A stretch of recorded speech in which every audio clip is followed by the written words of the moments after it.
Hello बच्चों, कैसे हैं आप लोग। मैं श्रुति रस्तोगी आज फिर आपके सामने लेकर आई हूँ आपकी हिंदी गद्य साहित्य का प्रथम चैप्टर। इसका नाम था हमारा मित्रता। पिछली वीडियो में हम आपको मित्रता नामक पाठ जिसने लिखा है उनके रचनाकार आचार्य रामचंद्र शुक्ल जी की जीवनी के बारे में हम आपको परिचय दे चुके हैं। संपूर्ण जीवनी आपको पिछली वीडियो में हमने दी थी और इससे पहले जो हमने वीडियो आपको दी थी वो पूरे पाठ्यक्रम की दी थी। तो आज का जो हमारा टॉपिक रहेगा वो है पाठ 1। ये पाठ 1 है आपका, इसका नाम है मित्रता, जो कि आचार्य रामचंद्र शुक्ल ने लिखा हुआ है। सबसे पहले हम इस पाठ का विस्तार से अध्ययन करेंगे, ठीक है। इसका निचोड़ जानेंगे, ये मित्रता पाठ आपके अध्याय में आखिरकार क्यों है। देखिए, अब नॉर्मल सी बात देखिए कि आप लोग जब नई कक्षा में प्रवेश लेते हैं तो यकीनन आपका विद्यालय भी बदला होगा। नहीं बदला होगा तो फिर नए मित्र मिलते हैं नए क्लास में आके। तो ऐसे समय पे हम एक परिपक्वता की ओर जो होते हैं अपने शारीरिक और मानसिक रूप से जा रहे होते हैं। तो ऐसी स्थिति में हमें नए मित्र मिलते हैं और हमें मित्र को चयन करते समय किन किन बातों का ध्यान रखना चाहिए, यही पाठ में आपको बताया गया है।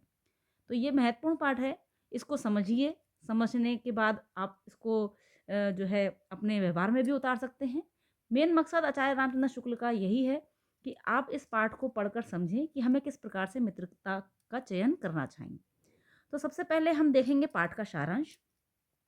देखिए, आचार्य रामचंद्र शुक्ल शुक्ल द्वारा रचयिता है कि सच्चे मित्र और मित्रता का उद्देश्य क्या होता है। सच्चा मित्र कैसा होना चाहिए, सच्चे मित्र का चयन करते समय उसके किन किन गुणों पर ध्यान देना चाहिए, ठीक है, ध्यान देना चाहिए।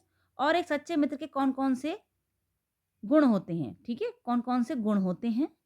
अंत में लेखक यानी कि आचार्य रामचंद्र शुक्ल जी ने बताया है कि हमें बुरी संगति से क्यों बचना चाहिए, ठीक है। क्योंकि मित्र अगर हम अच्छा चयन करते हैं तो हम अच्छी संगति में जाते हैं, और यदि हम मित्रों को बुरे बुरे मित्रों की संगति करते हैं तो हम बुरे रास्तों की ओर जाते हैं, ठीक है। आपने देखा होगा कि कुछ बच्चे अच्छे आचरण वाले होते हैं, कुछ बच्चे बुरे आचरण वाले होते हैं। तो हमें मित्रता करते समय ये बात ज़रूर ध्यान देनी चाहिए कि हमें किन लोगों से मित्रता करनी चाहिए, क्योंकि ऐसा होता है हमारे आसपास के जीवन के बैकग्राउंड का हम पर असर बहुत पड़ता है, ठीक है। तो यहाँ पर आचार्य रामचंद्र शुक्ल जी ने कहा है सच्चे मित्र का चयन एक बड़ी समस्या है, क्योंकि बहुत से लोग होते हैं कक्षा में, हम सबसे बोलते हैं और सबको ही मित्र नहीं बनाया जाता है, ठीक है। जब कोई युवा अपनी किशोर अवस्था के बाद घर की चार दीवारी से निकलकर बाहर की दुनिया में कदम रखता है तो उस समय उसके सामने सबसे बड़ी समस्या एक सच्चा मित्र बनाने की होती है। यदि वह थोड़ा सा सामाजिक है, बोलचाल में कुशल है, तो शीघ्र ही उसकी जान पहचान बहुत सारे लोगों से हो जाती है। जैसे कि आप यदि बोलचाल में कुशल हैं, सबसे बोलते हैं, हंसते हैं, ठीक है, तो आपकी जान पहचान जल्दी ही बहुत सारे लोगों से बन जाती है। उनमें से कुछ आपके मित्र भी बन जाते हैं। लेकिन जब वह युवा दुनियादारी में कदम रखता है तब उसे समाज व संसार का कोई अनुभव नहीं होता। अब देखिए, आप बड़े हो रहे हैं, युवावस्था में आपका पड़ाव चरण रख चुका है, तो जैसे जैसे आप आगे बढ़ेंगे तैसे तैसे आप सीखेंगे, ठीक है। तो अभी आपको संसार का समाज का कोई अनुभव नहीं है। उस समय उसका मस्तिष्क मन निर्मल होता है। कोई हमारे लिए अच्छा अगर कर देता है थोड़ा सा भी तो हम उसे बहुत अच्छा मानने लगते हैं। उसका व्यक्तित्व कच्ची मिट्टी की मूर्त के समान होता है। जैसा सामने वाले ने जरा सा अच्छा करा और हम उसके प्रति एकदम से आसक्त हो गए, उसे अपना अच्छा मित्र मान लिया, लेकिन क्या होता है बाद में वह चोट दे जाता है, अपना फ़ायदा देखता है, तो हमें फिर अंदर से बुरा लगता है। मित्र बनाने वाला चाहे उसे राक्षस बनाए चाहे देवता, अर्थात मित्रता का प्रभाव उसके चरित्र को किसी भी रूप में ढाल सकता है, ठीक है। यदि हमारा कोई व्यक्ति अच्छा कर रहा है वो दोस्त, और हम उसके संगति में पढ़ के उसके जैसे मान लो उसमें कोई अवगुण है उसे हम सीख लेते हैं, तो क्या होता है उसकी चरित्र का प्रभाव हमारे चरित्र पर भी पड़ता है। यदि हम चोर के साथ बैठेंगे तो हमें देखकर सामने वाला चोर ही समझेगा। यदि हम अच्छे व्यक्ति के साथ बैठेंगे तो हमें देखकर सामने वाला व्यक्ति अच्छा समझेगा। इसीलिए मित्रता का प्रभाव बहुत होता है। ऐसे लोगों से ही मित्रता अच्छी नहीं होती जो अधिक दृढ़ संकल्प वाले होते हैं, क्योंकि हम उनकी बात का विरोध नहीं कर सकते, ठीक है। दृढ़ संकल्प मतलब यही करना है, यही होना है, नहीं तुम यही करो, तो ऐसा क्या होता है ऐसा करना है, तो अपन लोगों की भावना जो होती है अंदर की वो एकदम से मर जाती है। नहीं वो कहेगा तो हम करेंगे, वो सही निर्णय लेता है उसी का मानेंगे। ठीक है, तो अगर हम नहीं भी सही होते हैं लेकिन सामने वाला ज़बरदस्ती अगर दृढ़ निश्चय उसमें है और वो ज़बरदस्ती हमसे काम करवाता है, तो क्या होता है, हमें ज़बरदस्ती उसकी बात बिना सोचे समझे माननी पड़ती है। अंततः क्या होता है, या तो हमारे अंदर निर्णय लेने की क्षमता खत्म हो जाती है या फिर हम दूसरे के प्रति आसक्त हो जाते हैं कि कोई हमारा काम कर दे। ठीक है, दूसरी ओर उन लोगों से भी मित्रता अच्छी नहीं होती जो हमारी ही बात को ऊपर रखकर सम्मान देते हैं, यानी कि जो हमने कह दिया उसमें हाँ में हाँ मिला दिया। ठीक है, क्योंकि वो हमारा विरोध नहीं करते, जिससे धीरे धीरे हमारे सोचने समझने की शक्ति भी कम हो जाती है, क्योंकि जो हम सोच रहे हैं कर रहे हैं वो सही है। अब हमारे अंदर क्या है, जो हम करेंगे वो सही सही है, तो हमारे अंदर सोचने समझने की शक्ति कम हो गई, क्योंकि हमें ये मालूम है हम तो गलत कर ही नहीं रहे हैं, सामने वाला तुरंत हमारी हाँ में हाँ मिल रहा है। तो हमारी बुद्धि कुंठित हो जाती है, सही गलत हमें पता ही नहीं होता, हम जो करते हैं वो हमें लगता है कि सब सही है। इस बात को युवकों को बहुत देर में पता लगता है। कब? जब क्या होता है, कहीं बड़ी मुसीबत में फंस जाते हैं।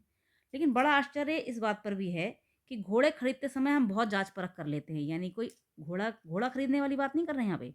यहाँ पर बात ये कर रहे हैं कि कोई भी वस्तु खरीदते समय हम पूरी जांच पड़ताल करते हैं, कैसी निकलेगी, कैसा होगा, ये चीज़ कच्ची है, ये चीज़ पक्की है, इसके ये चीज़ अच्छी नहीं लग रही है, बदसूरत है, या किसी प्रकार से इसमें गुण अच्छे नहीं हैं। ठीक है, किंतु जब हम मित्र बनाते हैं, तब हम उसके पहले आचरण की, एवं व्यवहार आदि की कुछ भी जांच नहीं करते। उसका व्यवहार कैसा है, आचरण कैसा है, लोगों के प्रति उसका नज़रिया कैसा है, या लोग उसके बारे में क्या सोचते हैं, ये हम कभी भी पहचान नहीं करते हैं। सीधे सीधे मित्र बना लेते हैं। उनने हमारा साथ दिया, वो हमसे 4 बार बोल दिया, हंस रहा है, अच्छा लग रहा है, और हमने उसे मित्र बना लिया है। उसके आसपास के बैकग्राउंड के बारे में, उसके व्यवहार के बारे में, उसके चरित्र के बारे में हम जानकारी एकत्र नहीं करते हैं। यदि हम किसी व्यक्ति के बारे में किसी मित्र बनाने से पहले उसकी जानकारियाँ एकत्र कर लें, या उसके आसपास के लोगों से अगर हम बातचीत करते हैं, तो उसके व्यवहार के बारे में हमें मालूम पड़ जाता है। कक्षा में जब हम पढ़ रहे होते हैं, तो हमें उसको सोच समझ के मित्र बनाना चाहिए। ठीक है, आगे देखते हैं। आगे है आपका ये कि सच्चे मित्र के क्या क्या गुण होते हैं। ठीक है, सच्चे मित्र के क्या क्या गुण होते हैं, देखिए यहाँ पर बताया है। एक विश्वास पात्र व सच्चा मित्र जीवन में औषधि के समान होता है। ठीक है, उसमें उत्तम वैद्य जैसी कुशलता होती है। औषधि माने क्या होता है, दवाई। ठीक है, दवाई के समान होता है, यानी कि कैसा दवाई, बुखार में या किसी चीज़ में आपकी जो है सही कर देगा उसे, नहीं, ऐसा नहीं। आपको कोई आ रही है, परेशानी है, ठीक है, मुसीबत है कोई आप पर, या पे कोई वस्तु नहीं है, तो आपकी सहायता करता है। ठीक है, उत्तम वैद्य जैसी कुशलता होती है, यदि आप किसी चीज़ में अटक रहे हैं तो आपको वो समझाता है। परख अच्छी होती है उसकी, अच्छी माता जैसा धैर्य होता है, ममता होती है, मतलब माँ की तरह वो आपको दुलारता है, समझाता है। अगर आप गलत होते हैं, जैसे हमें कुमार्ग पर ले जाने से रोकता है। यदि आप कोई गलत काम करते हैं तो आपको रोकेगा, आपसे नाराज़ होगा, गलतियों से बचाएगा।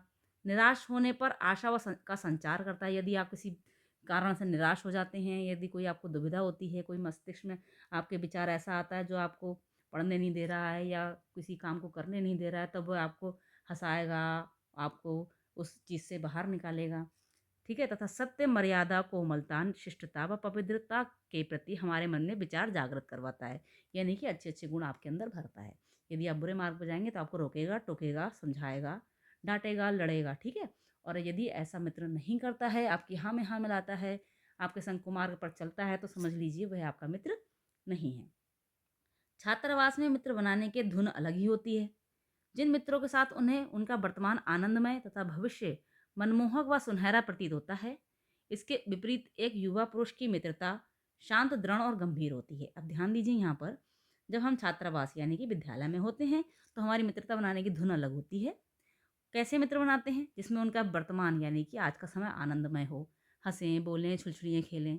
ठीक है, और भविष्य मनमोहक व सुनहरा प्रतीत होता है कि वाह, ये तो हमारी बहुत अच्छी सहेली है, ये बहुत अच्छा मित्र है। तो ऐसे में क्या होता है कि हम सही से मित्र नहीं बना पाते हैं। इसके विपरीत जब एक युवा पुरुष की मित्रता होती है, वह एक शांत होता है, दृढ़ और गंभीर होता है, अच्छे निर्णय लेता है। सुंदर रंग रूप, चाल, स्वतंत्र आचार व्यवहार देखकर बनाए गए मित्र श्रेष्ठता की कसौटी पर खड़े नहीं उतरते। देखिए, रंग रूप में सुंदर हो मित्र, ऐसा ज़रूरी नहीं है, व्यवहार अच्छा होना चाहिए।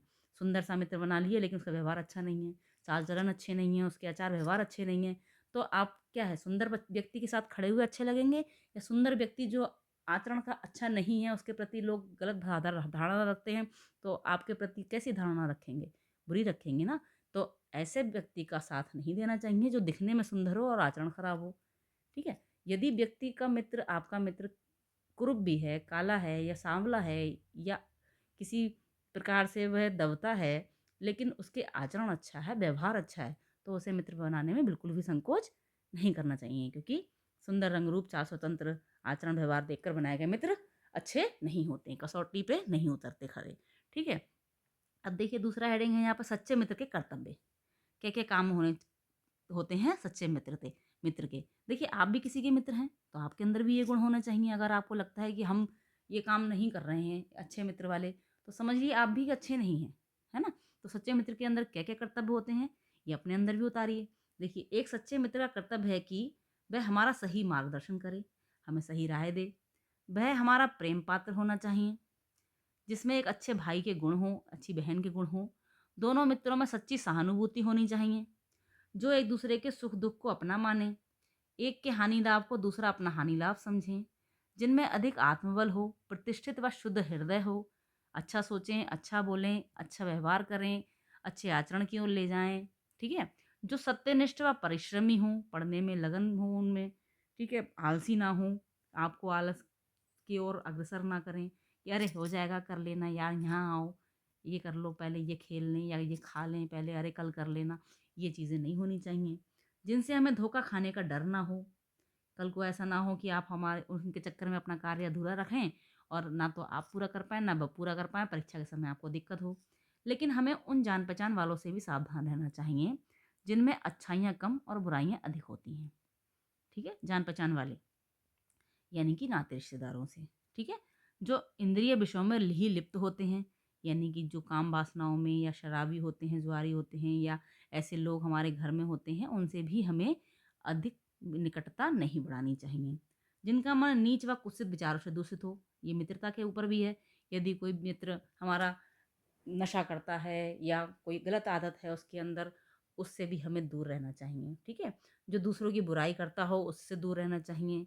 बनाव श्रृंगार व नशा आदि आदतों से घिरे हों, यानी कि बनाव श्रृंगार यानी ज़्यादा सजता-संवरता हो, अपने ऊपर ज़्यादा ध्यान देता हो, हैं? कि लोगों को आकर्षित करने के लिए अपना श्रृंगार करता हो। जैसे लड़कियाँ होती हैं आजकल कि बहुत सज-संवर के विद्यालय जाती हैं या अच्छे से बन के ठन के जाती हैं कि लोग हमें देखें, हम अटकती-छटकती हैं। तो ऐसे लोगों से भी हमें मित्रता नहीं करनी चाहिए, ठीक है? ऐसे लोग जो गलत आदतों से घिरे होते हैं, ऐसे लोगों से भी भूलकर मित्रता नहीं करनी चाहिए। जो आपने पढ़ने वाले बच्चे देखे होंगे, अच्छे बच्चे देखे होंगे, जो मैडम के जो है निकट रहते हैं और अच्छे से वो व्यवहार करते हैं, पढ़ने में अच्छे होते हैं, वो हमेशा कैसे होते हैं? बिल्कुल सिंपल होते हैं, सादे होते हैं। कोई उनमें ना तो सजने-संवरने वाली आदतें होती हैं, ना उनके अंदर फालतू चुगलियाँ खेलने की आदतें होती हैं।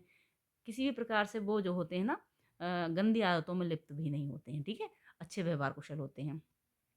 अगला हेडिंग देखिए, विपरीत स्वभाव होने पर भी मित्रता संभव है, ठीक है? यदि यह आवश्यक नहीं कि दोनों मित्रों की प्रकृति और आचरण समान हो, वे एक सा कार्य करते हों या समान रुचि के हों, ठीक है? ऐसा नहीं है आपको बैडमिंटन पसंद है तो उसे ही बैडमिंटन ही पसंद हो, उसे लूडो भी पसंद हो सकता है, उसे कैरम भी पसंद हो सकता है। ऐसा नहीं है आपको हिंदी पसंद है तो उसे गणित पसंद मतलब हिंदी ही पसंद हो, उसे सामाजिक ही पसंद हो सकता है, सब्जेक्ट प्रिय दूसरा भी हो सकता है। ठीक है? कोई सा ऐसा नहीं है कि अगर अच्छे मित्र हैं, तो दोनों की प्रकृति आचरण समान हो, ठीक है? एक सा कार्य करते हों या समान रुचि के हों।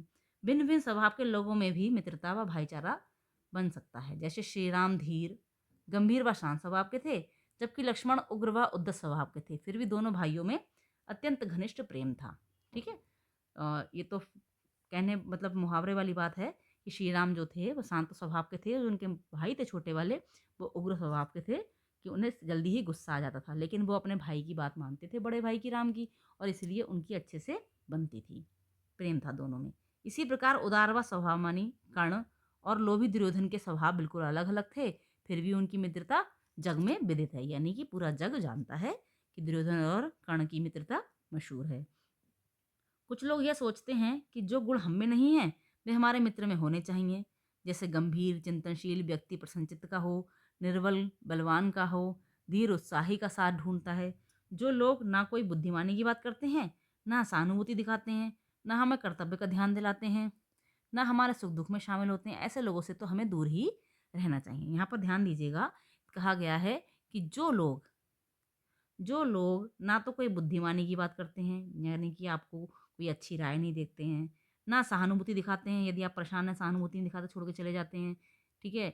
या आपके कमज़ोर नर्वस पे हाथ रखते हैं या आपको परेशान करते हैं, ना हमें कर्तव्य का ध्यान दिलाते हैं, ना हमें कार्य में सहायता करते हैं, टालवा देते हैं, ना हमारे सुख-दुःख में शामिल होते हैं।